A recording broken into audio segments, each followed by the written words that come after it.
وقع الحادث حينما كانت أسرتان من محافظة القاهرة يقضيان إجازة في الإسكندرية. توقفت السيارتان على جانب الكورنيش في انتظار سمسار العقارات، وعند محاولة عبور الطريق لالتقاط صور تذكارية بادر أحد أفراد العائلتين بإيقاف المرور لفك العبور، غير أنه في لحظة مأساوية اصطدمت بهم سيارة ميكروباص مسرعة، ما أدى إلى مقتل شخصين وإصابة 7 آخرين بإصابات خطيرة، كسور ونزيف داخلي.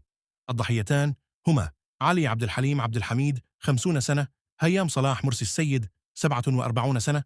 تم نقلهما إلى المستشفى الأميري الجامعي ولم ينجوا من الإصابات. المصابون السبعة هم من أفراد العائلتين، بينهم أطفال، وتراوحت إصاباتهم بين كسور متعددة، نزيف داخلي، وجروح قطعية.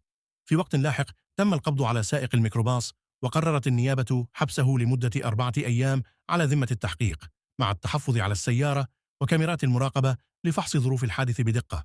بحسب التقارير، يبدو أن السبب الرئيسي للحادث كان السرعة الزائدة وفقدان السائق السيطرة على المركبة، مما أدى إلى انحرافها ودهس المارة. الموقف العام وردود الفعل.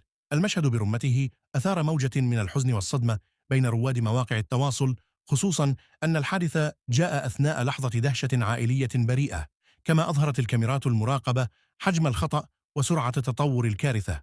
الخلاصة: حادث الشاطبي هو مأساة حقيقية نتج عنها مصرع شخصين وإصابة 7 من عائلتين أثناء عبورهم الطريق، وأثار ذلك تساؤلات مهمة حول الانضباط المروري وأهمية الالتزام بمحطات عبور المشاة وسرعات القيادة الآمنة. إذا رغبت في متابعة تطورات التحقيق، الاطلاع على فيديوهات من الكاميرات،